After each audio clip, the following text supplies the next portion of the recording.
this is Lindy Kaiser, Senior Editor of ClearanceJobs.com. Welcome to this week's Security Clearance News Update. Today we are talking security clearances by the numbers. This is a painful update for me. I frequently joke with our finance team that editor loosely translates to people who did not want to take math in college. Unfortunately, numbers are everywhere. Numbers are obviously a huge part of the background investigation process because we get a lot of questions at Clearance Jobs about how long it will take to process this security clearance investigation. We posted updated figures this week on the Clearance Jobs news site. These are the overall security clearance processing times figures.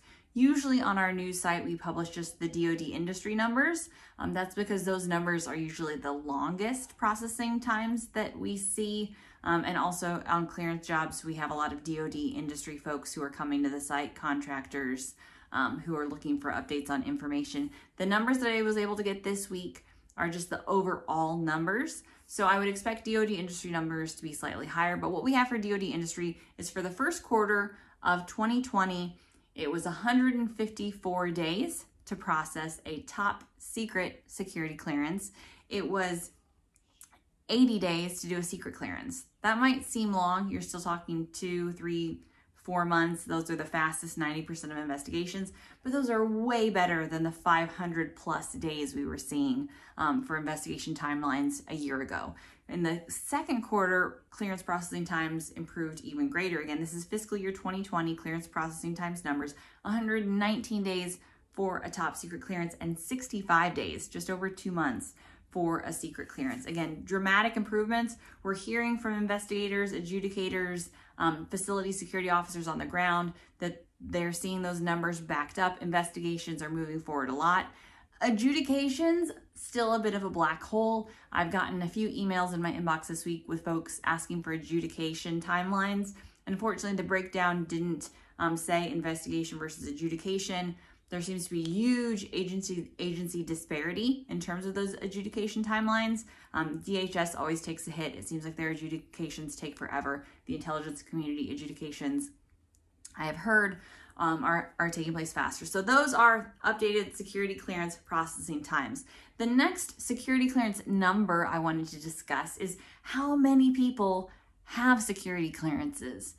Answer: I don't know exactly. There is an annual report on security clearance determinations that is submitted to Congress each year that is put together by the Office of the Director of National Intelligence. I have not been able to get my hands on a copy. I would love to see one. We haven't updated ours since 2017 because we haven't gotten a released copy since then. But we know anecdotally from the numbers that we have seen come out that there are approximately 4.2 million people with a security clearance. That might seem a lot. It really isn't a lot when you consider the 1 million active duty service members, reservists, intelligence community members, government employees. There are approximately 2 million government employees, contractors. Not every service member needs a security clearance. Not every federal government employee needs a security clearance, but there are enough people in those positions that need clearances just to access the facilities where they need to work. The other tidbit on this, so there are millions of people that have security clearances. Do too many people have security clearances? I think that came up in the past couple weeks. The Intelligence and National Security Alliance hosted a Wednesday Wisdom chat with the National Counterintelligence Security Center Director, William Evanina. He was asked specifically, with all of the folks who have been able to telework, does that mean down the road we could see fewer people with top secret security clearances? His answer was yes. And then we saw a lot of media reports come out after that that said, Bill Evanina has announced fewer people need security clearances, less intelligence community jobs will require clearances. Is that really what he meant? Our editorial communications manager, Katie Keller, and I marinated on this a bit and have chatted with it.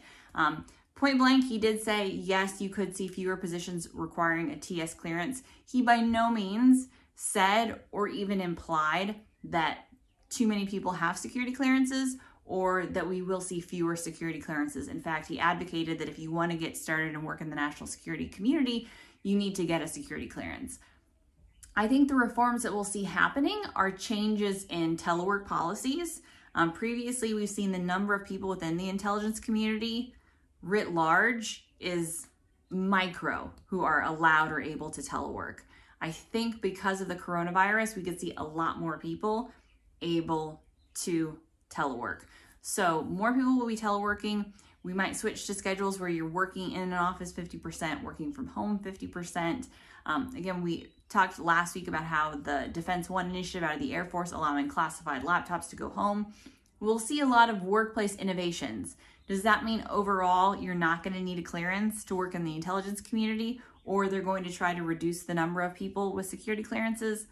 I don't think so. And this is where I level with my boy, Charlie Phelan, who is the former director of the Defense Counterintelligence and Security Agency, DCSA. How many acronyms can I use in a single update?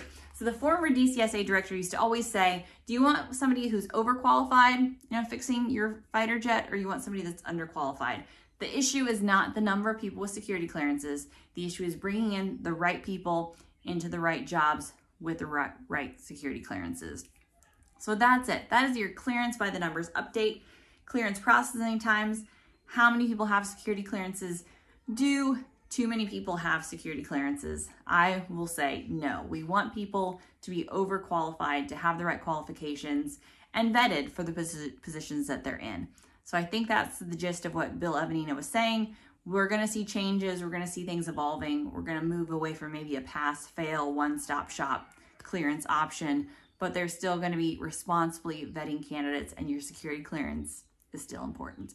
That's it. That's my security clearance news update for this week. For more security clearance news, tips, and information, and lots more numbers, all the numbers, go to news.clearancejobs.com.